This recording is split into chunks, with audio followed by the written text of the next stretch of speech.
कमरिया को उठाते, काली कमरिया को जैसे ही याद उठाया, आज सखा समझ लेते ये बोली हमारे कन्हैया का कोई सखा होगा। उद्धव जी महाराज पूछते हैं उन बाल बालों से, क्यों भैया, क्या यही वृंदावन है? आज सखाओं ने कहा हाँ यही वृंदावन है। कहा मैया यशोदा का भवन किधर है? कहा मैया यशोदा का भवन किधर है? बाल बालों ने कहा जब से मेरा कन्हैया यहाँ से गया है आज तक कोई मैया यशोदा का भवन आज तक किसी ने नहीं पूछा।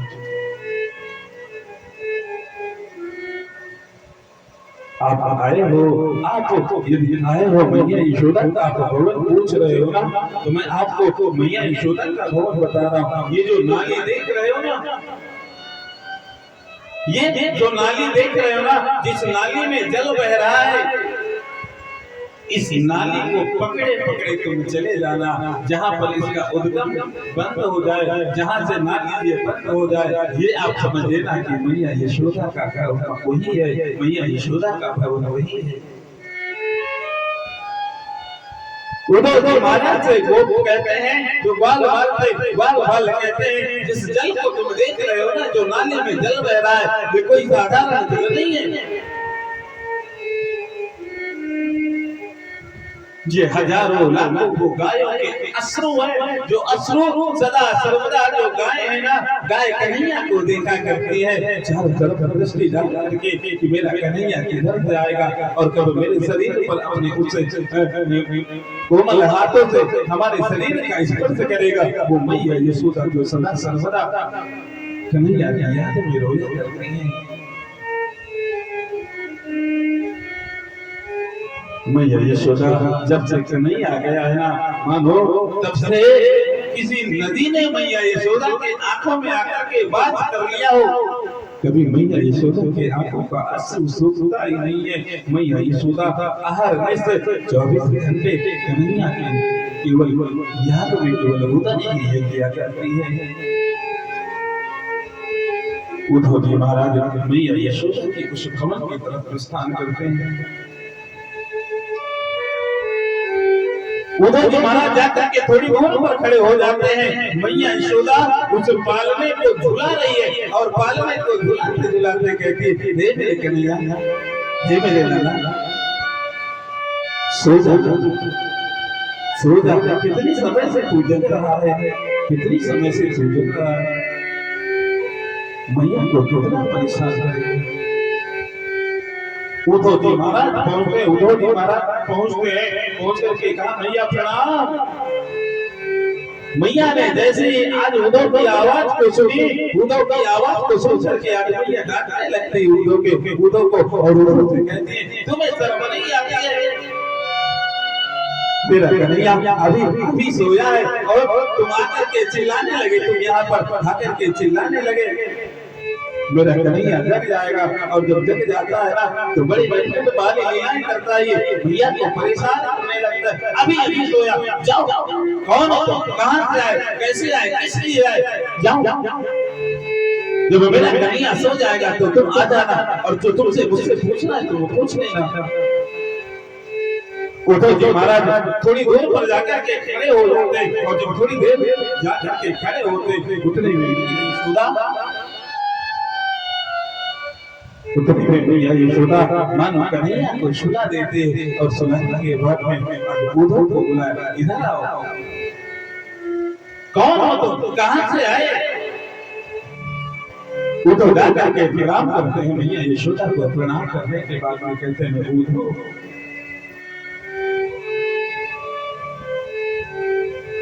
किसने मुझे भेजा है? किसके का नाम सुनते ही मैया के आंखों में और जोर से आंसू आ जाता है और जब और जोर से मां की आंखों में आंसू आ जाता है, मैया यशोदा कहते हैं उद्धव से, तुम उद्धव बैठो। उद्धव बैठ जाते हैं और जब उद्धव बैठ जाते हैं ना, वो तो मैया यशोदा ने कहा तुम कन्हैया के सखा हो? कहा हम यहाँ मैं कन्हैया का सखा भी हूँ, मैं महामंत्री भी हूँ वहाँ का। और मैया इतना सुन करके मैया की आंखों में आंसू आते हैं। मैया बार बार पूछती थी क्या कभी उससे कन्हैया ने हम अभागन जैसे हम अभागन बात को भी उसने कभी पूछा? उसके मुख से कभी भी मैया यशोदा का भी नाम उसके मुख से कभी निकलता है? वो तो महाराज कहते हैं मैया आपको तो हर किस वो सदा सर्वदा आपको याद किया करती है मैया। कन्हैया आपको कभी भी नहीं भूल सकते मैया, आपको कभी भी नहीं भूल सकते। मैया रोते रोते कहती है कि दूर धरे सोहत श्याम जी कैसी बनी सिरे चूनर चोली। आज मैया यशोदा कहते हैं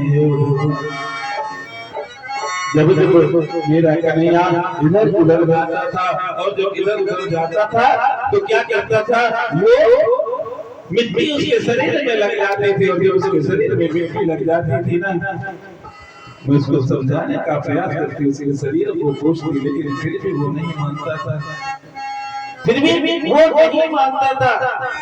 कभी जब मैं उसके बालों को सुलझाने का प्रयास करती और कन्हैया से कहती है कन्हैया आजा मैं तेरे बालों में मैं आज चोटी बना दूं, फिर भी मेरा कन्हैया मचल करके और दूर जाकर के खड़ा हो जाता था।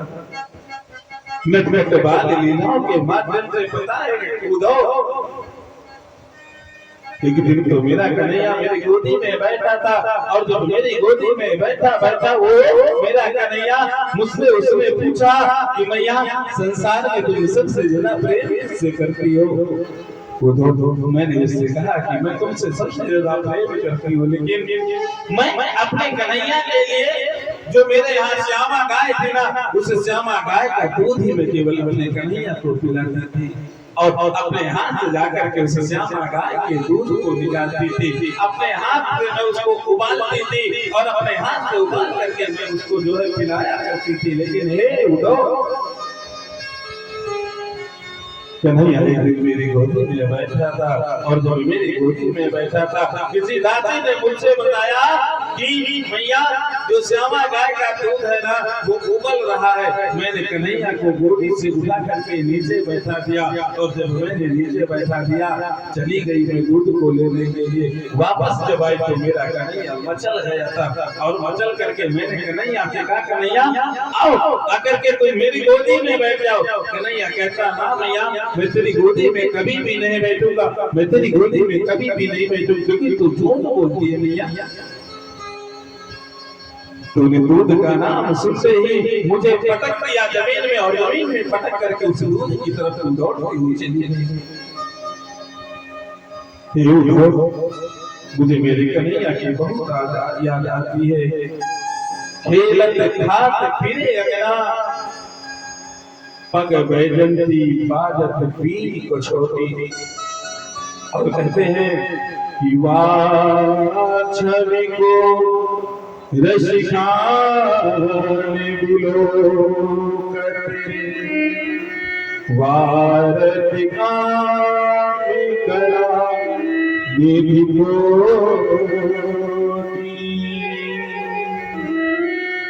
की काज के कहियो हरिहाथ से ले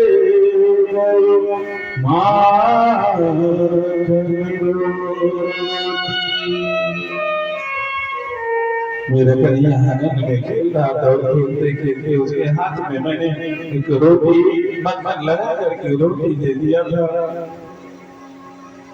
और उस रोटी को कहा कौवा लेकर के चला गया। मेरे कन्हैया मचल गया था वो। और जब मेरा कन्हैया मचल गया मैंने समझाने का प्रयास किया, लेकिन मेरे कन्हैया ने कहा नहीं भैया मुझे चाहिए तो वही रोटी चाहिए। और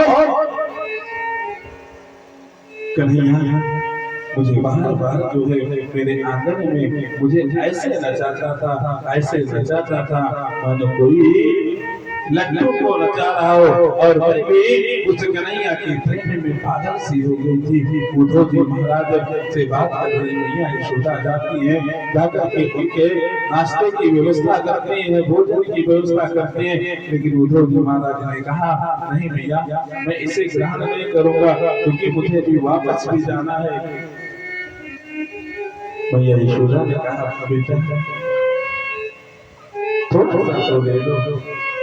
उद्धव जी महाराज ने भैया के हाथों का प्रसाद लिया और प्रसाद लेने के बाद में मैया यशोदा से कहने लगते हैं भैया मैं राधा रानी से मिलना चाहता हूँ,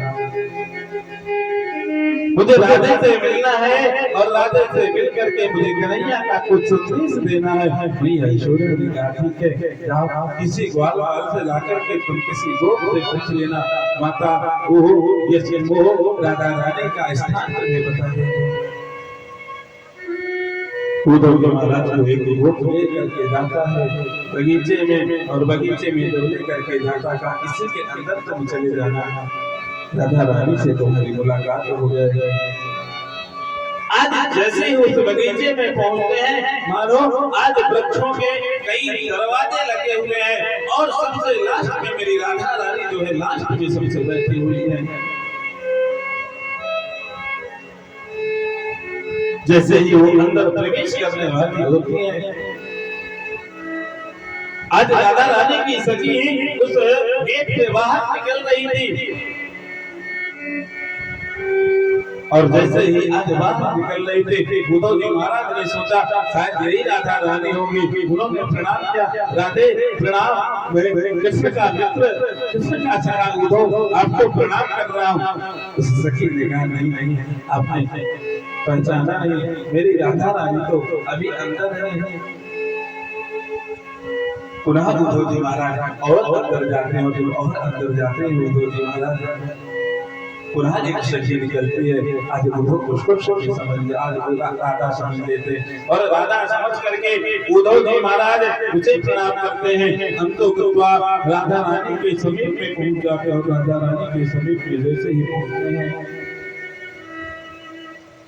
आज राधा रानी के समीप में पहुंचे और राधा रानी के समीप में जाकर के वहां पर एक वृक्ष का ओट लेते हैं और वृक्ष का ओट लेकर के खड़े हो जाते हैं उद्धव जी महाराज। और जब उद्धव जी महाराज वहां पर जाकर के खड़े होते हैं तो क्या देख रहे हैं, सारी सखियां आज बैठी हुई है और जब सारी सखियां आपस में बैठी हुई है एक भौरा आता है, काला काला भौरा आता है और भौरा आकर के राधा रानी के चरणों में बैठ जाता है।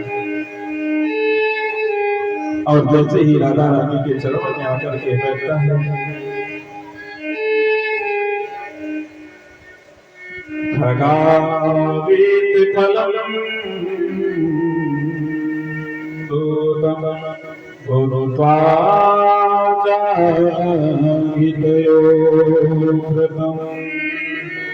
दगधाम गस्त्वा चारण्य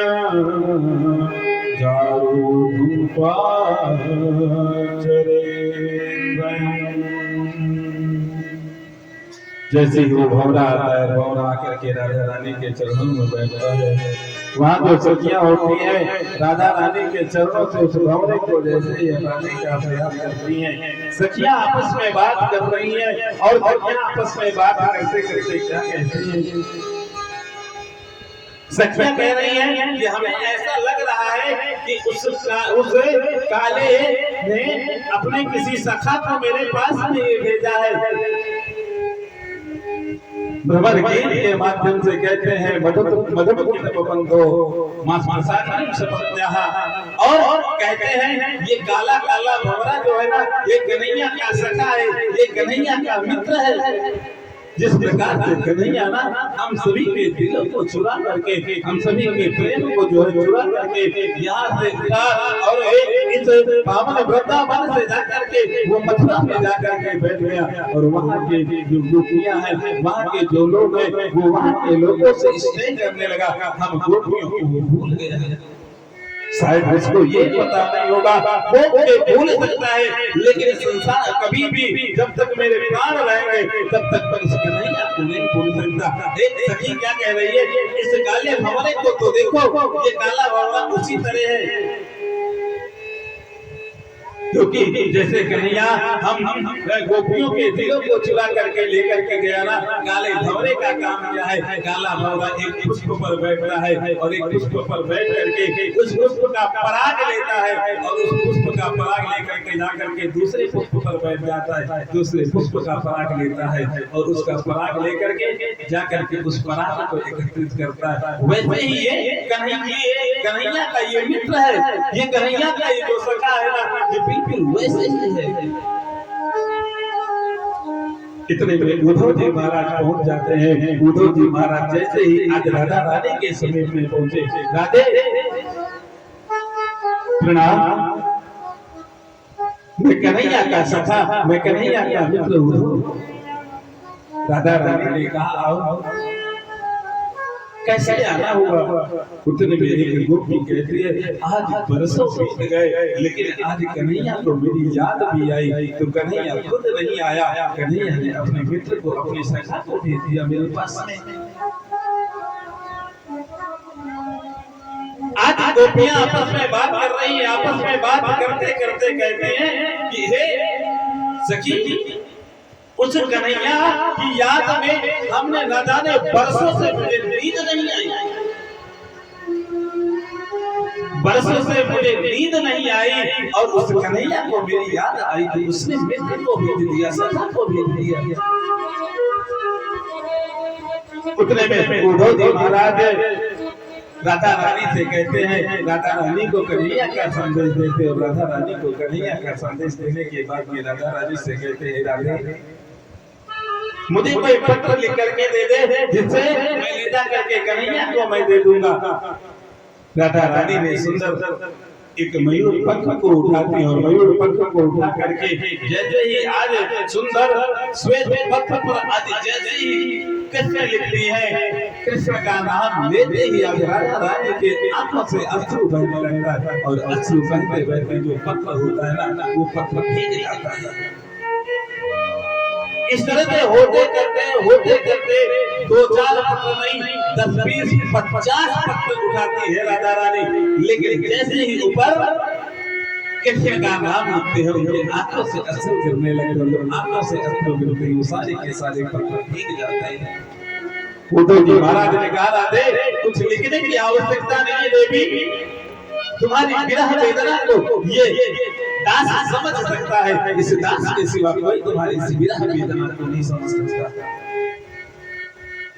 आज उद्धव जी महाराज उन गोपियों को प्रणाम करते हैं और आते हैं इधर मैया यशोदा को प्रणाम करते हैं। मैया यशोदा को प्रणाम करने के बाद में भगवान से एक ही प्रार्थना कर रहे हैं। उद्धव जी महाराज क्या कह रहे हैं? उद्धव जी महाराज कहते हैं कि आशा चरण रे दुषामहंचा कि वृंदावने किमपि मलयोषधिना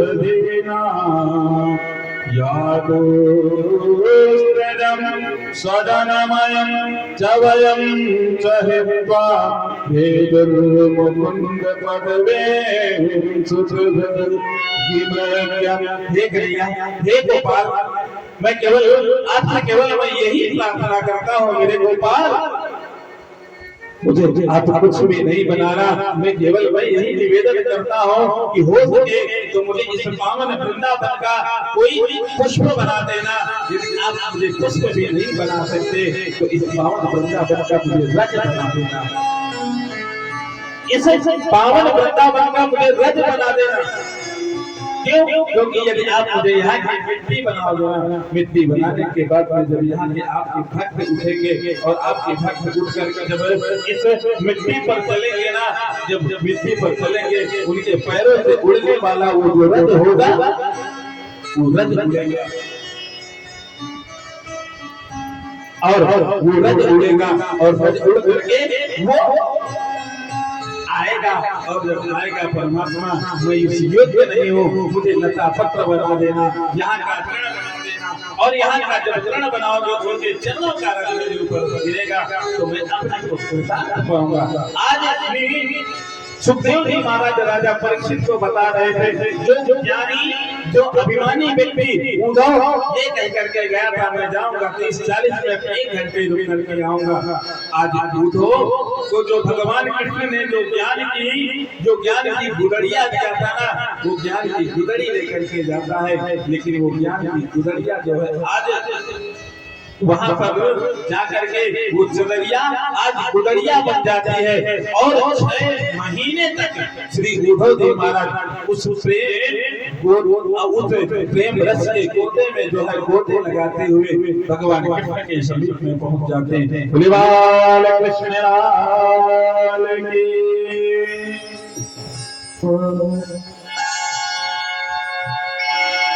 सुनी है गोकुल नगरी, आजा आजा शबरी,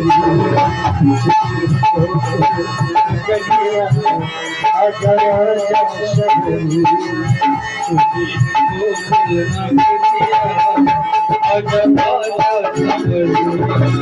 आजा आजा शबरिया, शबरिया आजा आजा शबरिया, आजा शबरिया, आजा शबरिया, आजा शबरिया।